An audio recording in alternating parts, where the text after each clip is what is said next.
ناظرین، ایک مرتبہ سرکار بغداد حضور غوث اعظم شیخ عبدالقادر جیلانی مسند تدریس پر جلوہ افروز تھے۔ مخلوق خدا کا ایک جمع غفیر تھا جو آپ کے مواعظ حسنہ کو سننے کے لیے دور دور سے حاضر ہوئے تھے۔ سرکار غوث پاک رحمۃ اللہ تعالی علیہ اپنے مریدین کے مسائل سن کر ان کے جوابات فرما رہے تھے۔ یعنی یہ پیروں کا طریقہ ہے، مرشد پاک کا کہ وہ جواب دیتا ہے سوالوں کے۔ اتنے میں ایک شخص سرکار غوث اعظم شیخ عبدالقادر جیلانی کی بارگاہ اقدس میں حاضر ہوا۔ شکل و صورت اور حلیت سے وہ کوئی معمولی انسان نظر آ رہا تھا۔ اس نے سرکار بغداد کا شورہ سن رکھا تھا اور اسی لیے وہ آپ کی صحبت سے مالا مال ہونے کے لیے حاضر ہوا تھا۔ جب سرکار غوث پاک رحمۃ اللہ تعالی علیہ نے اپنا درس ختم کیا تو اس شخص کی طرف منہ کر کے پوچھا، شخص تم کیوں آئے ہو؟ تمہارا کیا مسئلہ ہے؟ تمہیں کون سا ایسا کام درپیش آیا ہے جس کی وجہ سے تم اتنی دور کا سفر کر کے آئے ہو؟ وہ شخص یوں عرض گزار ہوا، حضرت میں بہت دور سے سفر کر کے آیا ہوں، میرے دل میں ایک تمنا ہے کہ میں آپ کا مرید ہو جاؤں۔ اس دنیا میں میرا کوئی مرشد نہیں، اس لیے میں چاہتا ہوں کہ کسی کامل شخص کا مرید ہو کر دارین کی سعادتیں حاصل کر لوں۔ یہ بات سن کر آپ رحمۃ اللہ تعالی علیہ اس کی عقیدت اور ارادت سے بہت متاثر اور فرمانے لگے، تم میرے قریب اور بیعت کے لیے اپنا ہاتھ میرے ہاتھ میں دے دو، میرے چشم فیض سے تمہارا جو حصہ ہے وہ تمہیں ابھی مل جائے گا۔ اب اس شخص نے حضور غوث پاک رحمۃ اللہ تعالی سے ایک ایسی بات کہہ دی جسے سن کر کہ حاضرین مجلس بہت پریشان ہو گئے۔ اس بات کے بتانے سے پہلے ویڈیو کو لائک اور چینل کو سبسکرائب کر دیں۔ اجنبی شخص یہ سن کر کہنے لگا کہ حضور میں بیعت تو ہو جاؤں گا اور آپ جو حکم دے گئے انہیں بجا بھی لاؤں گا۔ سرکار بغداد حضور غوث پاک نے اس کی یہ حالت دیکھی کہ وہ آپ سے سوال کرنے میں شرم اور جھجک محسوس کر رہا ہے تو آپ نے فرمایا، اے اجنبی شخص تم کیوں شرما رہے ہو؟ تم کیوں ہچکاہٹ کر رہے ہو اور شکار ہو رہے ہو؟ میرے سامنے کھل کر اپنی خواہش کا اظہار کرو، تم جو چاہو کہ اللہ تعالیٰ تمہیں ضرور عطا فرمائے گا۔ تم اپنے دل کی پریشانی اور مشکلات کا کھل کر اظہار کرو، میرے قریب آؤ اور گھبرانے کی وجہ بتاؤ، تم راہ حق چلنے سے اس طرح کیوں گھبرا رہے ہو؟ سرکار غوث پاک رحمۃ اللہ تعالی علیہ اسے تسلی دینے کے لیے یہ الفاظ دہراتے رہے، لیکن اس شخص نے آپ کی ایک نہ سنی۔ جب حضور غوث پاک رحمۃ اللہ تعالی علیہ نے اسے بار بار سمجھایا اور دلاس دیا تو وہ شخص کہنے لگا کہ میں بہت شوق سے آپ کا مرید بن جاؤں گا، لیکن اس کے لیے آپ کو میری دو شرائط پوری کرنی ہوگی۔ اجنبی شخص نے عجیب و غریب منطق پیش کرتے ہوئے کہا کہ میری دو شرطیں ہیں، اگر آپ وہ قبول کر لیں تو میں آپ کا مرید ہو جاؤں گا۔ حاضرین مجلس حیران تھے، یہ کیسا شخص ہے جو مرید ہونے کے لیے اپنی شرائط منوانا چاہتا ہے؟ سرکار غوث پاک رحمۃ اللہ تعالی علیہ کے مریدین ایسا شخص سے پہلے کبھی نہیں دیکھا تھا، نہ ہی ملاقات کی تھی، اس لیے وہ اس اجنبی کی بات پر حیران و پریشان تھے۔ مگر اہل عرفان جانتے تھے کہ چند لمحوں کے بعد حضور غوث پاک رحمۃ اللہ تعالی علیہ کی کرامت کی صورت میں ایک عجیب و غریب واقعہ پیش آنے والا ہے۔ سرکار بغداد حضور شیخ عبدالقادر جیلانی پیر غوث پاک نے پوچھا، تمہاری کیا شرائط ہیں؟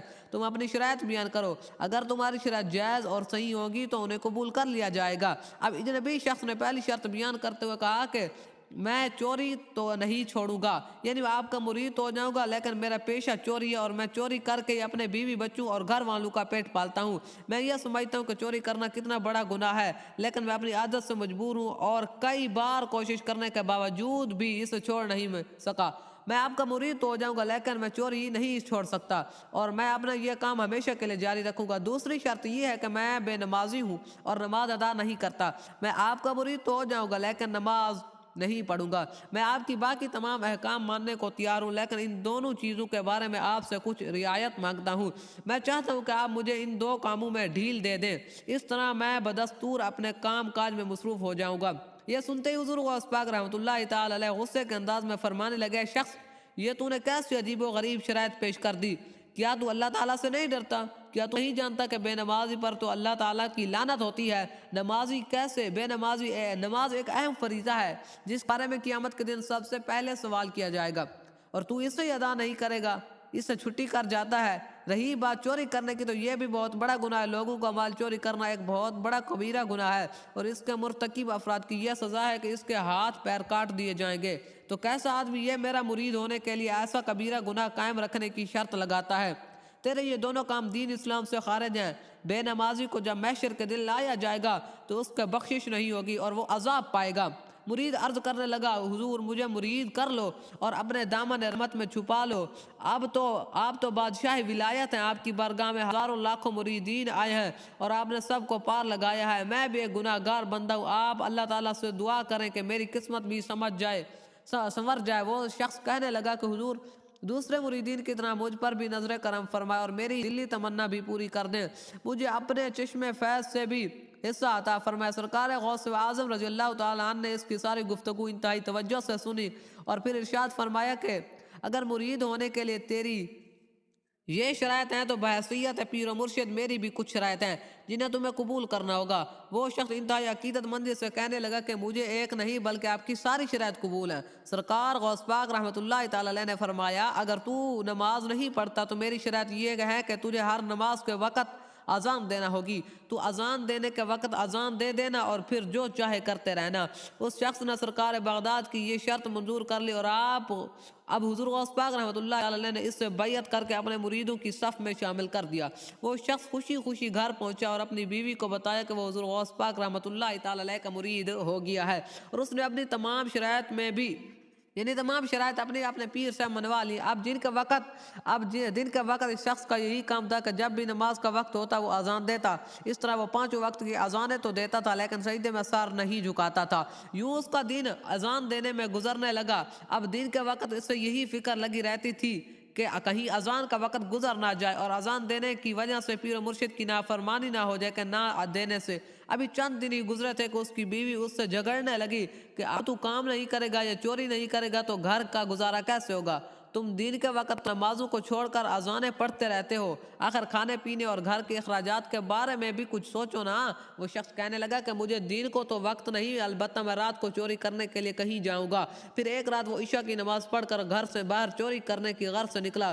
وہ چور ساری رات چوری کرنے کی غرض سے گھومتا رہا لیکن اسے کسی بھی جگہ شکار نہ ملا۔ آخر رات کے تیسرے پہر وہ چوری کرنے کے لیے دبے پاؤں ایک مال کے اندر داخل ہوا۔ ڈھونڈتے ڈھونڈتے وہ ایک خفیہ کمرے میں پہنچا جہاں بے شمار دولت تھی۔ یہ کسی بہت بڑے رئیس کا گھر تھا جہاں دولت کا انبار لگا ہوا تھا۔ اس نے جلدی سے دولت اور زیورات کو اپنے ایک تھیلے میں ڈالنا چاہا اور ڈال رہا تھا کہ اتنے میں فجر کی اذان کا وقت ہو گیا۔ اس نے تھیلا وہیں رکھا اور اذان کے لیے وضو کرنے لگا۔ وضو کرنے کے بعد اس نے وہیں قبلہ رخ کھڑے ہو کر اذان پڑھ دی۔ اسی گھر میں اذان کی آواز سنتے اس گھر کے تمام افراد نیند سے بیدار ہو گئے۔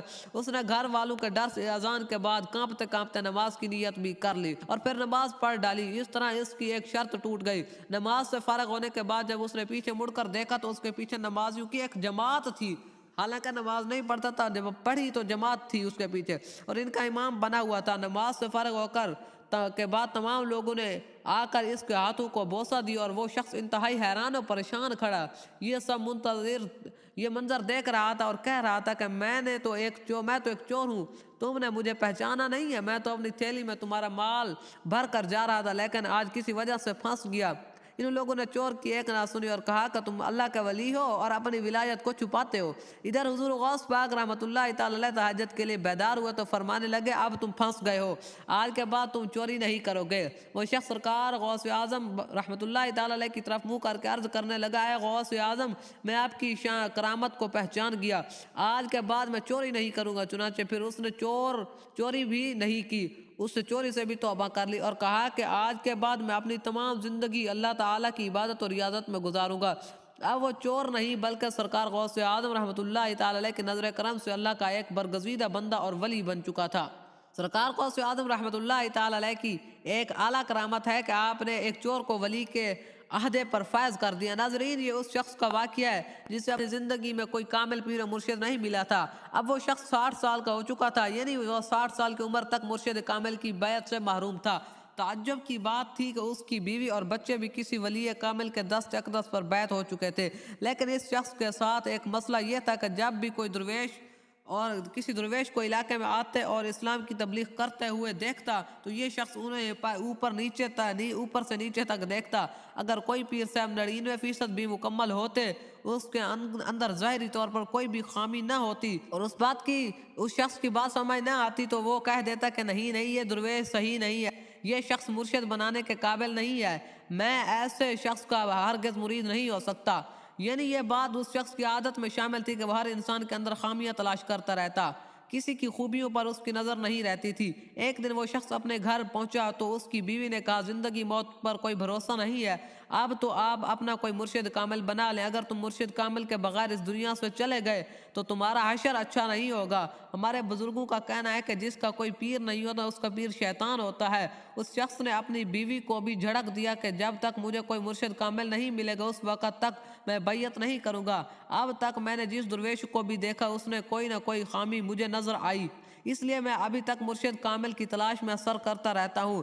بیوی نے کہا کہ اگر میں مر گئی تو قیامت کے دن پیر و مرشد کے ساتھ اٹھوں گی، لیکن آپ اس وقت کیا کریں گے؟ زندگی کا کوئی بھروسہ نہیں ہے۔ بیوی کی یہ بات سن کر اس شخص کا ضمیر جو تھا، دل وہ جاگ اٹھا اور اس نے کہا کہ یہ بات تو نے ٹھیک کہی ہے، زندگی اور موت کا تو حقیقت میں کوئی پتہ نہیں، اگر ایسا ہوا کہ میں صبح کا سورج دیکھ سکوں تو میں کیا حال ہوگا؟ اب اس شخص کے ذہن میں یہی خیال گردش کرنے لگا تھا۔ اس شخص نے عشاء کی نماز پڑھی اور بستر لگایا، پھر بستر پر لیٹے ہوئے اس خیال میں گم تھا۔ اسے نیند نہیں آ رہی تھی، وہ اس خیال کے بارے میں سوچ رہا تھا کہ اگر میں مر گیا اور بنا پیر و مرشد کے ایسے ہی چلا گیا تو میرا حشر کیا بنے گا؟ غرض یہ کہ سوچوں میں جب رات کا تیسرا پہر لگا تو یہ شخص اٹھ کر بیٹھ گیا اور اس نے اللہ تعالیٰ سے وعدہ کیا کہ اے اللہ اب تھک چکا ہوں، میں نے اپنی پوری زندگی درویشوں میں نکتہ چینی کرتے ہوئے گزار دی، میں نے کبھی لوگوں کی خوبیوں کی طرف توجہ نہیں کی بلکہ ہمیشہ خامی ہی تلاش کرتا رہا۔ اے پروردگار عالم، میں تیرے سامنے توبہ کرتا ہوں کہ آج کے بعد میں کسی کی خامیاں تلاش نہیں کروں گا۔ اب میں گھر سے نکلتا ہوں اور جس انسان پر میری نظر پڑے گی میں اسے اپنا مرشد بنا لوں گا، چاہے وہ کوئی بھی ہو، انسان اور جیسا ہی ہو، انسان بھی ہو۔ اللہ تعالیٰ کے بارگاہ میں یہ عہد کر کے وہ شخص گھر سے نکلا۔ اس نے دیکھا کہ سامنے چوروں کا قافلہ جا رہا تھا، سب چوروں نے اپنے چہرے چھپائے ہوئے تھے۔ قافلے کی پیچھے ایک چور چل رہا تھا جس پر اس شخص کی نظر پہلے پڑی، چنانچہ اس شخص نے اس کو اپنا وعدہ یاد آیا اور اس نے اس چور کو پکڑ لیا اور اس شخص نے اس چور سے کہا کہ پیر و مرشد مجھے بیعت کرے۔ چور حیرت اور سکوت میں کا مجسمہ بن کر کھڑا ہو گیا اور کہنے لگا کہ جسے تو نے اپنا پیر و مرشد کہا کر پکارا تھا چور ہے، اسے چور سمجھاتے ہوئے کہنے لگا کہ بھائی کیا میں تمہیں پیر نظر آتا ہوں؟ میں تو خود کسی کا مرید نہیں، تو پھر میں تیرا پیر کیسا ہوا؟ وہ شخص کہنے لگا کہ مجھے اس سے کوئی مطلب نہیں، میں نے تو اللہ تعالیٰ سے وعدہ کیا کہ مجھے جو شخص ملے گا میں اس کا مرید ہو جاؤں گا، جب میں وعدہ کر کے آیا ہوں کہ جو ملے گا وہ میرا پیر ہوگا، اب تم مجھے مل گئے ہو تو تم ہی میرے پیر و مرشد ہو، تو یہ میرے اللہ نے میرے پاس بھیجا ہے۔ وہ چور حیرانگی سے کہنے لگا کہ اے بھائی میں چور ہوں اور یہ جو آگے قافلہ جا رہا ہے یہ سب چوروں کا ہے، میں تو ایک بہت بڑا گناہگار بندہ ہوں اور تم مجھے مرشد کامل سمجھ رہے ہو، یہ تمہاری بہت بڑی غلطی ہے، اگر تم نے مجھے ایسے ہی پکڑ کر رکھا تو میرا قافلہ مجھ سے دور چلا جائے گا۔ وہ شخص بھی بڑا ضدی تھا، کہنے لگا کہ اب جو چاہے لیکن میں پہلے تم مجھے اپنا مرید کرو اور پھر تم چلے جانا۔ چور کہنے لگا کہ تو بالکل پاگل آدمی ہے، میں تجھے ملحد کروں گا تو میں خود گناہوں کے مرید کروں گا تو خود ہی گناہوں کی دلدل میں پھنسا ہوں، میرے گناہ تو اتنے زیادہ ہیں کہ ان کا شمار نہیں کرتا۔ چور نے اپنا دامن چھڑانے کے لیے اپنے تمام چھوٹے بڑے گناہ کے قصہ سنانا شروع کر دیا، پھر کہا کہ میں اتنا بڑا گناہ گار ہوں، میں تجھے کیسے مرید بن کر سکتا ہوں؟ لیکن یہ شخص تھا کہ اپنی ضد پر اڑا رہا اور ڈس سے مس نہ ہوا۔ اب اس شخص نے چور کے پاؤں میں مضبوطی سے پکڑ لیا اور کہنے لگا کہ میں تمہیں ایسے نہیں جانے دوں گا، پہلے تم مجھے بیعت کرو اور پھر چلے جانا۔ آج تک میرے سامنے جتنے بھی مرشد آئے ہیں میں نے سب کی خامیاں نکالی ہیں اور ان سب کی برائی کی ہے، لیکن آج میں آپ کی تعریف کر رہا ہوں۔ میں سمجھتا ہوں کہ وہ سب کے سب نقلی تھے اور آپ ہی اصلی مرشد کامل ہیں۔ اب چور نے سوچا کہ اس شخص سے جان چھڑانے کے لیے کچھ تو کرنا پڑے گا، جو ان کے دل میں یہ خیال آیا اور اس نے اس شخص سے کہا کہ کیا تم میرا مرید ہے؟ وہ شخص کہنے لگا جی حضور، آپ میرے پیر و مرشد ہیں، میں آپ کا مرید ہوں اور آپ کے دست پر بیعت کرنا چاہتا ہوں۔ چور نے کہا تم جانتے ہوگے کہ پیر و مرشد کا حکم ماننا کتنا ضروری ہے؟ تو اس نے جواب دیا کہ حضرت آپ جو بھی حکم دیں گے میں اس کا فرما برداری کروں، آپ جان بھی مانگے میں جان بھی دے دوں گا۔ اس نے کہا کہ میں ابھی تمہارے ساتھ چل گا اور تمہاری نظروں کا سامنے چوری کروں گا، وہ سامنے والا گھر ہے، اس کے بعد تم یقین کر لینا کہ میں کتنا بڑا گناہگار آدمی ہوں، اس کے بعد تم یقین کر لینا کہ میں کتنا گناہگار آدمی ہوں۔ چنانچہ پھر جیسے ہی دونوں شخص اس کمرے کے پاس پہنچے تو چور کے دل میں یہ خیال آیا کہ بھلا کیسا آدمی ہے، یہ تو اللہ تعالیٰ کی تلاش میں نکلا ہے اور مجھ بد نصیب کے ساتھ پھنسا ہے۔ میں چاہتا ابھی چوری کر کے گناہ کبیرہ کا ارتکاب کروں، لیکن گناہ دیکھنا اور اس پر چپ رہنا بھی بہت بڑا گناہ ہے۔ چور نے اس شخص سے کہا کہ تم اندر نہ جاؤ، میں اکیلا ہی اندر جاؤں گا، تم دروازے پر بیٹھ کر پہرا دیتے رہو، میں اندر سے سامان چوری کر کے لاؤں گا، پھر تمہیں اپنا مرید بنا لوں گا۔ اس کے بعد وہ چور اندر چلا گیا اور وہ شخص وہیں بیٹھ گیا۔ جب چور اندر داخل ہوا تو پورے مکان میں اندھیرا تھا۔ کمرے کے کونے میں ایک چھوٹا سا چراغ جل رہا تھا جس کی روشنی زیادہ نہیں تھی۔ چور نے اندھیرے میں اپنے ہاتھ پیر مارنا شروع کر دیے۔ اس کمرے میں کچھ بھی نہیں ملا۔ اس کے کونے میں ہاتھ مارا تو ایک تسبیح ملی، دوسری طرف ہاتھ مارا تو جائے نماز ملی، پھر ایک لوٹا ملا۔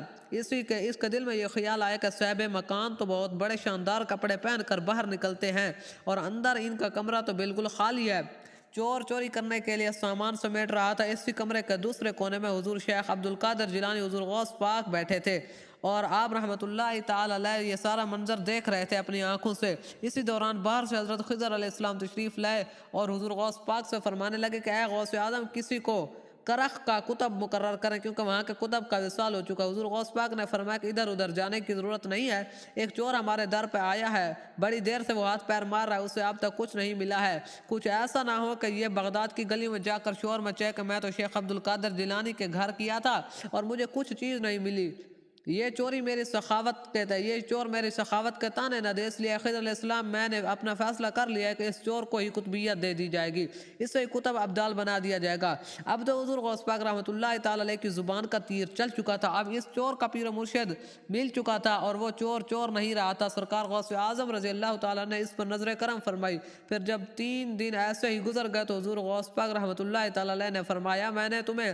اس لیے مرید نہیں کیا کہ تم بیٹھ کر مجھے بس دیکھتے ہی رہو، اب تمہارے اوپر بہت بڑی ذمہ داری ہے کہ کرخ کی زمین تمہارا انتظار کر رہے اور میں نے تمہیں وہاں پر کتب مقرر کر دیا ہے۔ پھر حضور غوث پاک رحمۃ اللہ تعالی علیہ نے اس چور کو مرید کیا اور اسے خرقہ خلافت عطا فرمایا۔ وہ شخص اجازت لے کر جانے لگا تو سرکار بغداد نے فرمایا کہ فرزند میری بات سنو، تو اپنے سفر کے لیے تو جا رہا ہے لیکن اس گھر کے دروازے پر تیرا ایک مرید تیرا انتظار کر رہا ہے، پہلے اسے شخص کو مرید کر اور پھر اپنے سفر کو چلا جا۔ سبحان اللہ، یہ حضور غوث پاک رحمۃ اللہ تعالی علیہ کی بہت ہی عظیم کرامت ہے۔